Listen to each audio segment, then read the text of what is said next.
성경은 우리에게 늘 올바른 신앙 고백을 요구하고 있습니다.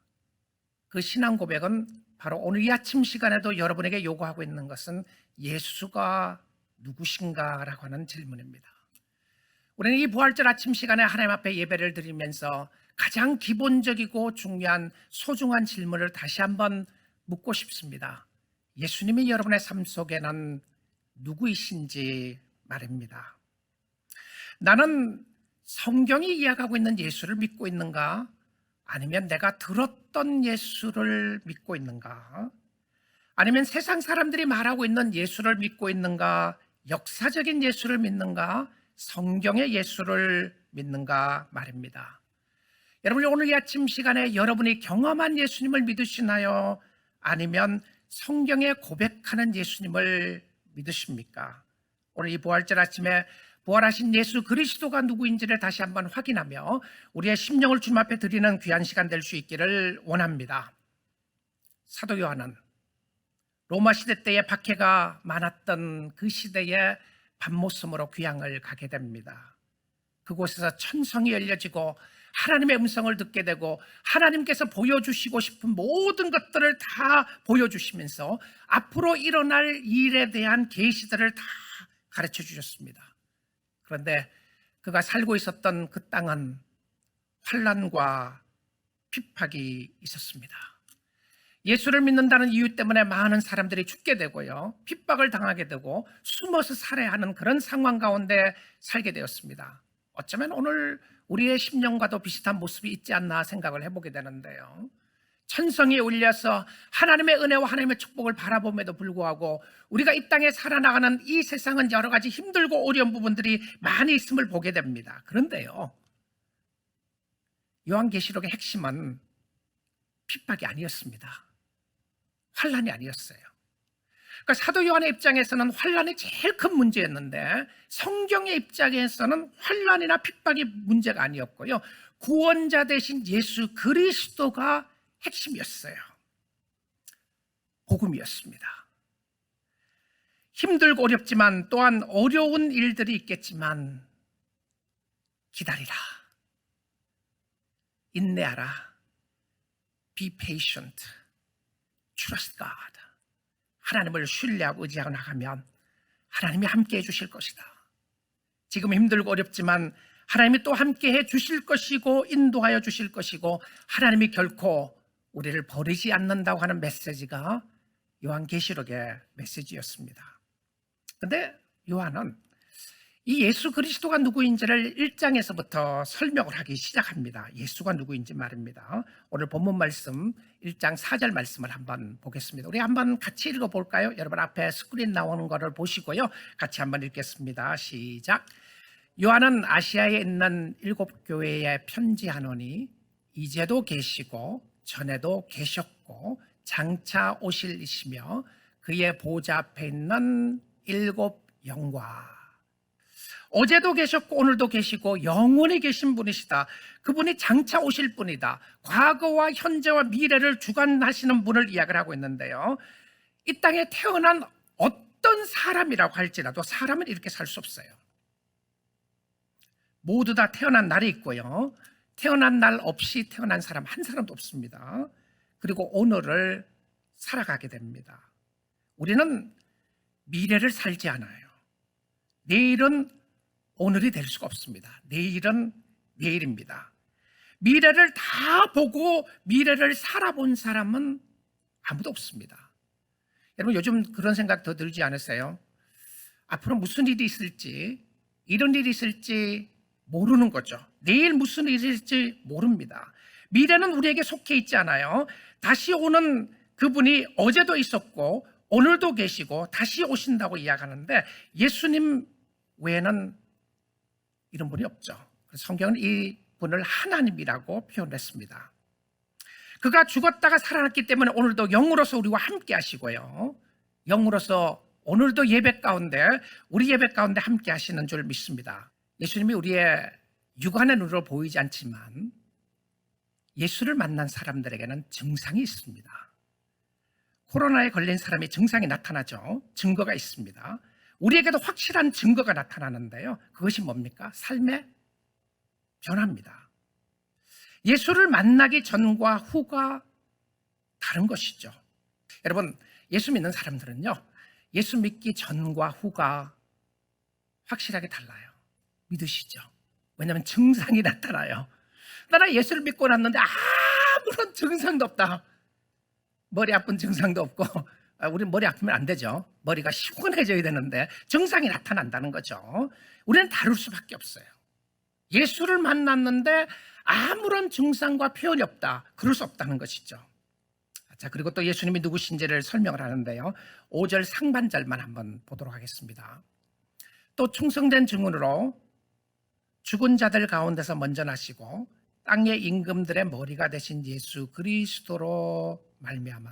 오늘 이 말씀을 한번 보시면 예수님이 누구시냐면 죽은 자들 가운데서 먼저 나시고 첫 번째입니다.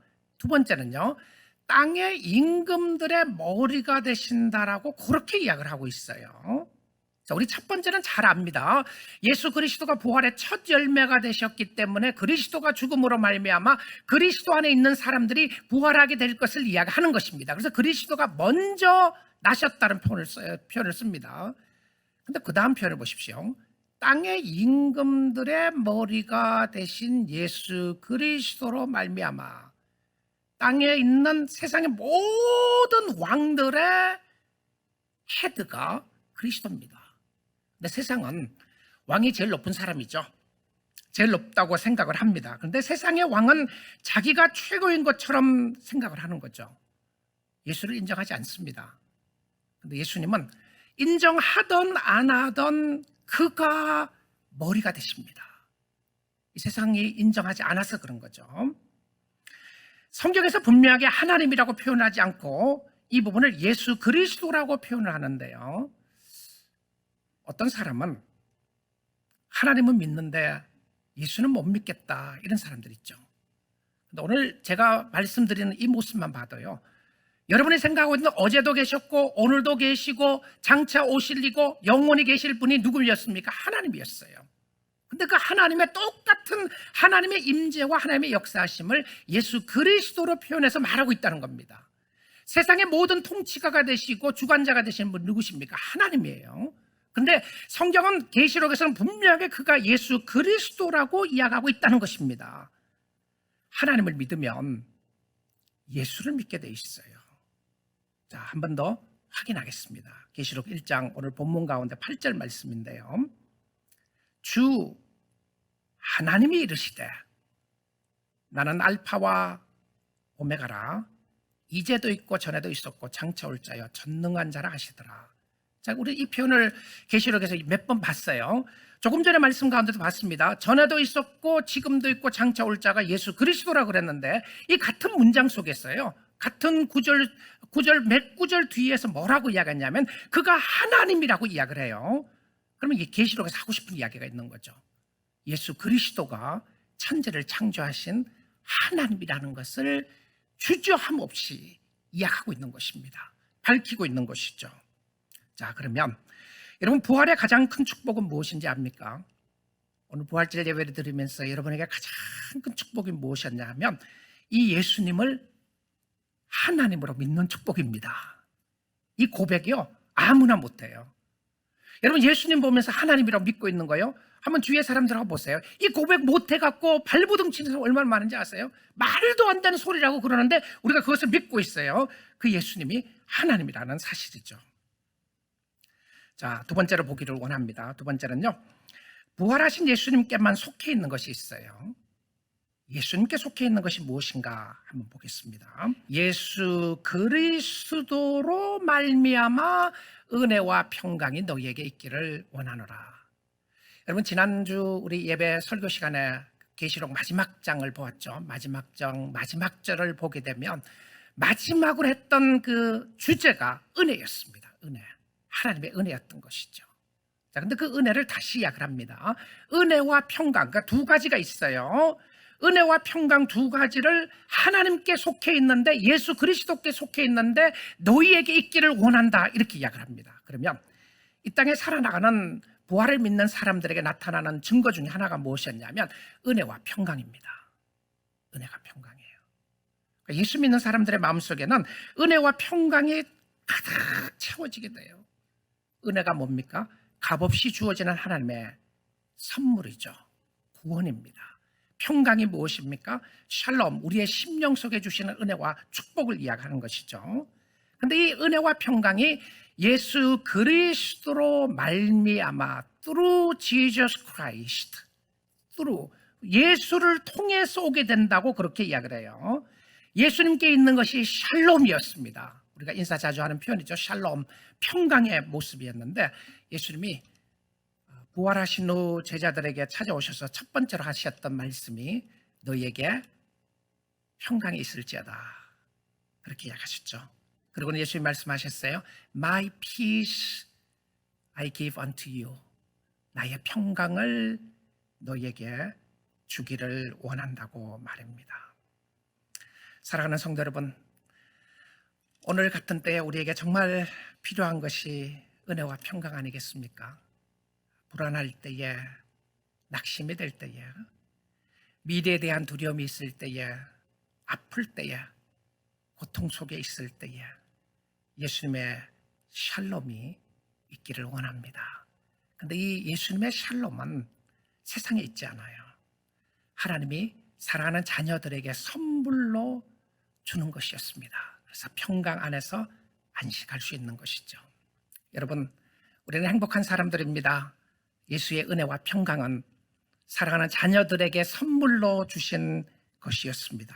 자, 그 다음에 또 예수님께 속해 있는 것이 무엇인지를 보겠습니다. 계시록 1장 6절 끝부분을 보는데요. 그에게 영광과 능력이 세세토록 있기를 원하노라. 아멘. 자, 아까는 예수님께 뭐가 있었습니까? 은혜와 평강을 너에게 주노라 그랬죠. 그 다음에 여기는 또 뭐가 짝으로 나옵니까? 영광과 능력이 세세토록 있기를 원하노라. 자, 여러분 이 말씀을 한번 비교를 해보시면요. 예수님께 속한 것인데 우리가 예수님께로 돌려드려야 하는 것이 영광과 능력입니다. 예수님께 속해 있는 것인데 우리가 이 땅에서 누릴 수 있는 것이 무엇이었냐면 은혜와 평강이에요. 자, 여러분 다시 한번 생각해 봅니다. 천국 가면 은혜와 평강이 필요 없습니다. 맞죠? 근데 천국 가니까 하나님의 영광과 하나님의 능력의 역사가 있었어요. 자, 그럼 이것은 무엇을 이야기해 주고 있나요? 이 땅에 살아나가는 동안에 은혜와 평강은 이 땅에서 우리가 누릴 수 있는 하나님이 주신, 그리스도가 주신 축복 중에 하나입니다. 그런데 영광과 능력은 하나님이 우리를 통해서 반사되기를 원하는 것이었습니다. 무슨 말이냐면요, 영광과 능력은 하나님이 이 땅에 우리가 살아나가는 동안 주세요. 하나님의 영광을 봅니다. 하나님의 영광을 보는 것뿐만 아니라 하나님의 능력이 나타나요. 어떤 경우는 돈을 벌 수 있는 능력이 있고, 어떤 경우는 음악의 능력이 있고, 재능이 있고, 그것이 탤런트든 능력이든 어떤 것이든 하나님이 우리에게 주신 능력이 있어요. 능력이요. 우리가 오늘을 살아갈 수 있는 능력이 있습니다. 그런데 이 능력과 영광은 주께 어떻게 된다고요? 돌려드려야 되는 겁니다. 이거 우리 거 아니에요. 이거 우리 거 아닙니다. 그러니까 영광과 능력은 세세 무궁토록 하나님께 있기를 원하노라. 하나님이 우리에게 주신 것을 되돌려 드리는 것을 뭐라고 그럽니까? 우리가 이 땅에 살아나가는 동안에 제일 된 목적은 무엇이었냐면 하나님을 영원롭게 하고 그와 함께 영원토록 어떻게 한다고요? 즐기는 것이라고 그랬어요. 즐기는 것이라고 그랬습니다. 그러니까 영광은 하나님 앞에 돌려드리는 겁니다. 여러분에게 있던 하나님이 주신 어떤 영광과 능력이라고 할지라도 여러분 것 아닙니다. 제 것 아니에요. 제 거라고 생각하면 하나님께 돌려드려야 될 이유가 하나도 없죠. 그런데 우리가 누릴 수 있는 건 무엇을 누린다고요? 은혜와 평강은 예수님이 우리에게 주셨는데 우리가 이 땅에 사는 동안 누려야 되는 겁니다. 우리가 누리는 것은 은혜와 평강이고요. 우리가 돌려드려야 되는 것은 무엇이냐면 영광과 능력입니다. 하나님 앞에 돌려드릴 수 있기를 원합니다. 자, 세 번째로 보겠습니다. 1장 5절 하반절 다시 보겠습니다. 우리를 사랑하사 그의 피로 우리 죄에서 우리를 해방하시고, 우리 한번 같이 읽어볼까요? 이 말씀 한번 같이 읽어보겠습니다. 우리를 사랑하사 그의 피로 우리 죄에서 우리를 해방하시고. 저는 이 계시록 말씀을 다시 묵상하고 설교를 준비하다가 이런 마음이 확 들었어요. 야, 복음이 여기에 짧은 구절 속에 너무나도 선명하게 드러나고 있구나라는 것을 설명했습니다. 하나님 편에서 설명하는 구원이죠. 자, 제가 한번 나눠서 한번 생각해 볼게요. 첫째는요, 구원의 근거가 무엇이죠? 근거가 뭡니까? 우리를 사랑하사. 그러니까 구원의 근거는 하나님의 사랑입니다. 저와 여러분을 사랑하사. 예수 그리스도가 십자가에 못 박혀 돌아가시고 우리를 위해 부활하신 것은 예수님은 억지로 죽지 않으셨어요. 할 수 있거든 이 잔을 내게서 옮겨가십시오라고 고백했던 그 예수 그리스도는 자기가 안 죽겠다고 발버둥 쳤던 것이 아니었습니다. 그는 처음부터 이 땅에 오시면서 죽으러 오셨어요. 예수님이 아셨습니다. 근데 그 죽음의 고통이 너무나도 크셨기 때문에 했던 표현이었어요. 하나님이요, 여기 예배드리고 있는 여러분, 또 영상으로 예배드리시는 여러분의 모습을 보시면서 I saved you because I loved you. 내가 너를 사랑해서 구원했다.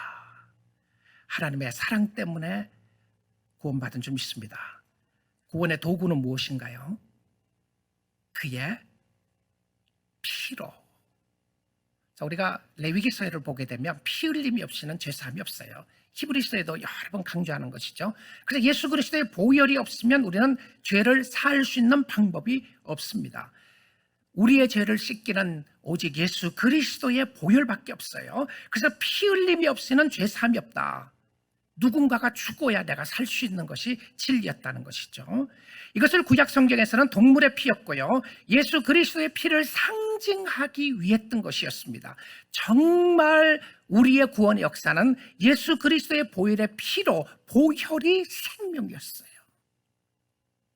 보혈이 생명이었습니다. 그 다음에 구원의 주소는 어디입니까? 구원의 주소, 우리의 현 주소가 어디였습니까? 우리 죄에서. 이것이 현 주소였습니다. 죄로부터의 구원이었고요, 죄를 깨달아야 은혜를 깨달을 수 있는 것이었고, 구원은 우리 죄로부터였습니다. 현 주소였습니다. 그 다음에 구원의 목적은 무엇이었습니까? 우리를 해방하는 것이었습니다. 우리를 해방하는 것이었어요. 자유함을 주는 것이었죠. 죄로부터의 해방이었고요, 죄의 노예로부터 해방이었고, 죄는 우리를 억압하게 합니다. 죄는 우리를 짓누르게 하게 돼요. 이제는 죄가 우리를 억압하지 못하도록, 죄가 있으면 심판을 받아야 됩니다. 죄가 있으면 형벌이 따르게 돼 있어요. 근데 하나님이 우리를 보시면서 형벌이 하나도 없이 보시는 것은, 내가 너를 보면서 의인으로 보시는 것은 왜 그렇습니까? 죄로부터 우리가 다 해방됐기 때문에 그래요. 할렐루야. 얼마나 감사한지 모르겠습니다. 사랑하는 성도 여러분, 구원받은 백성들은 감사하며 찬양할 수 있습니다. 그리고 하나님 앞에 나아갈 수 있어요. 얼마나 큰 은혜인지 알 수가 없습니다. 저는 요즘 이렇게 힘들고 어려운 상황 속에서도요, 우리 교인들과 또 이렇게 연결되면서 주시는 은혜가 다 얼마나 큰지 모르겠어요. 여러분, 사랑하는 성도 여러분, 여러분 때문에 저도 행복하고 기쁩니다. 감사합니다. 또 기도해 주신 분들이 계시고요, 늘 안부 물어오시고 또 어떻게 지내시는지를 확인하시는 분들도 계셔서 너무너무 감사하고요.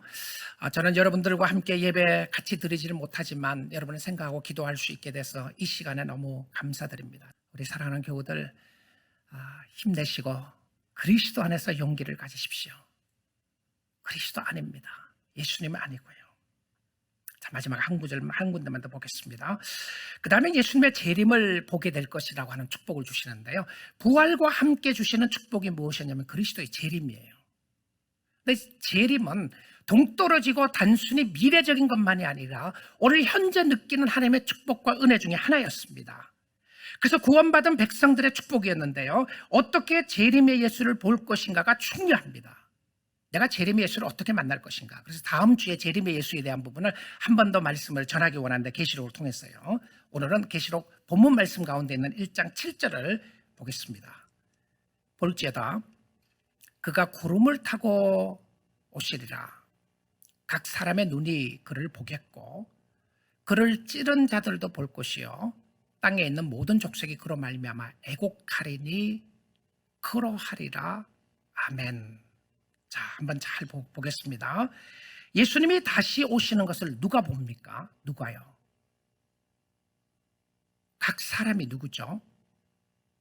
예수 믿는 사람입니까? 믿지 않는 사람인가요? 모든 사람들입니다. 예수를 믿는 사람이든 믿지 않는 사람들은 이르던 땅에 사는 모든 족속이 다 볼 것인데 특별히 보는 사람을 지정했습니다. 누구였습니까? 그를 찌른 자들도 본다고 이렇게 돼 있어요. 그를 찌른 자들이 십자가에 못 박혀 돌아갔을 때에 그에게 창으를 찌르고 그에게 죄를 짓게 하므로 너가 그리스도냐, 그리스도라면 지금 내려오라고 고함쳤던 그를 찔렀던 사람들도 다 보게 될 것이라고 이야기합니다. 오늘도 예수를 찌르는 사람이 있습니다. 예수가 무슨 메시아냐, 예수가 무슨 구원자냐, 예수 외에 다른 것을 믿어야 한다, 내가 구원자다라고 이야기하는 사람도 다 볼 거예요. 예수는 쓸데없다, 예수는 믿을 것이 하나도 못 된다는 사람들도 다 볼 것입니다. 자, 그런데 예수님을 보면서 언젠가는 꼭 한번 통곡하는 때가 있어요. 예수님을 만나면 통곡하는 때가 있는데 여러분, 지금 하느냐 나중에 하느냐의 차이입니다. 예수님 때문에 예수님이 오시는 그날 통곡하면 I'm sorry to say this. That's too late. 너무 늦었어요. 늦었습니다. 지금 하면 축복입니다. 지금 하면 축복이에요. 지금은 기회입니다. 지금은 용서하는 기회이고요. 여러분을 부르는 기회이고 주께 가까이 가는 기회인데 지금 나의 죄로 말미암아 예수 그리스도를 십자가에 못 박게 되게 했던 나의 죄를 회개하는 것은 축복입니다. 내가 예수를 찔렸습니다. 나의 죄가 그리스도를 찔렀습니다. 그가 나의 찔림받은 것은 나의 죄 때문에 찔림받게 되었습니다. 그 죄가 내가 그리스도를 찔렸습니다. 내가 주님 앞에 회개합니다. 내가 주님 앞에 나아갑니다라고 통곡하는 사람은요, 반응이 달라집니다. 반응이 달라져요. 여러분, 지금은 가슴을 치며 하나님 앞에 회개하는 때입니다.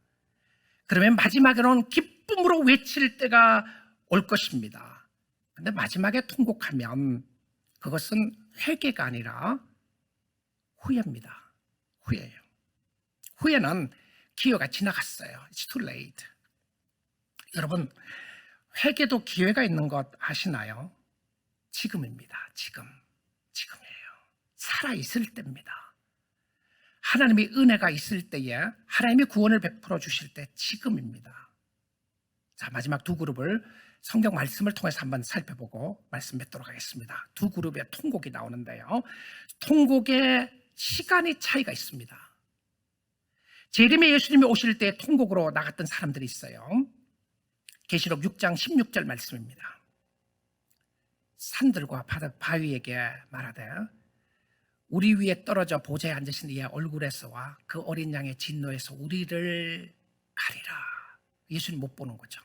이 사람들이 예수님 못 봐요. 예수님을 찔렸던 사람들인데 회개하지 않았던 사람들입니다. 이 사람들은 산들과 바다에게 가려 달려 그런 거예요.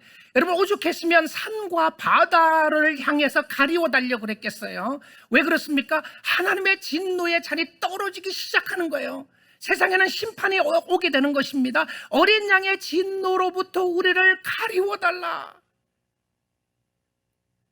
산과 바다가 없어지는데 어떻게 가려지게 되겠습니까? 아무것도, 그 누구도 그리스도의 진노로부터, 하나님의 진노로부터 가릴 수 있는 사람이 없습니다. 오직 예수 그리스도 복음 외에는요. 그리스도 외에는요. 자, 그런데 우리가 지난 시간에 보았던 말씀인데요, 계시록 22장 20절 말씀에 보시면 또 한 그룹은 이렇게 이야기합니다. 이것들을 증언하시리니가 이르시되 내가 진실로 속히 오리라 하거늘 아멘 주 예수여 오시옵소서. 여러분, 얼마나 차이가 있나요? 한쪽에는 가려 달려 그러고 한쪽에는 뭐라 그래요? 빨리 오십시오. 어서 오십시오. 내가 주님을 기다립니다. 웰컴. 주님, 내가 기다렸습니다. 여러분, 너무너무 많은 차이가 있는 모습입니다. 통곡이 아니라 뭐였습니까? 찬양과 기쁨과 감사의 충만함이 있었습니다. 사랑하는 성도 여러분, 저는 여러분들을 오늘 이 아침 시간에 여러분을 주님 앞으로 나올 수 있기를 원합니다. 여러분의 죄악을 인하여 주님 앞에 가슴 치며 통회하는 모습이 있으면 여러분은 복받은 사람들입니다. 부활의 영광에 참여할 수 있는 그런 분들은 하나님 앞에 나아갈 수 있는 축복과 은혜를 주신 사람들이었어요. 예수 그리스도의 죽으심과 부활하심이 우리를 이렇게 축복의 자리로 인도하셨습니다. 감사드리며 찬양드리며 주를 위하여 살 수 있기를 원합니다. 여러분의 삶이 얼마나 힘드느냐, 얼마나 아프냐, 얼마나 고통스러운가, 얼마나 오랫동안 이렇게 살아야 될 것이냐보다 더 중요한 요소가 있습니다. 바로 오늘 이 아침 시간에 부활하신 예수 그리스도를 만나는 축복을 누리는 것입니다. 여러분, 사랑하는 성도 여러분, 여러분 세상을 보면서 얼마나 연약하고 여러분 자신을 보면서 얼마나 연약한 것을 느끼시나요? 그러기에 여러분이 정말 붙잡아야 할 분은 예수 그리스도밖에 없습니다. 예수 그리스도가 소망입니다. 그가 죽음에서 부활하셨고요, 그의 안에 있을 때 살 수 있는 축복이 있게 되는 줄 믿습니다. 예수님의 부활과 함께 부활의 삶으로 살 수 있기를 원합니다. 할렐루야, 찬양할 수 있기를 원합니다. 예수님, 우리가 죽어도 우리가 살아도 그리스도를 붙잡고 살아야 하는 것은 그가 우리의 삶의 모든 것이 되기 때문에 그렇습니다. 예수였습니다. 예수 부활하셨습니다. 우리도 부활하게 될 것입니다. 우리도 예수님 안에서 심령이 부활하기를 원하고 감사와 찬양과 영광으로 채워지기를 원합니다. 여러분, 조금만 더 인내하시고 더 주님 바라보시고요, 주님을 의지하시고 오늘도 부활의 주님과 함께 여러분의 심령 속에 주시는 크신 은혜와 축복으로 말미암아 우리 모두가 그리스도 앞으로 가까이 가서 이 영광스러운 부활의 찬란한 영광 앞에 우리의 심령이 압도당하고 그런 말미암아 감사하며 찬양하며 주를 섬길 수 있는 축복의 역사가 있기를 주님의 이름으로 축복드립니다.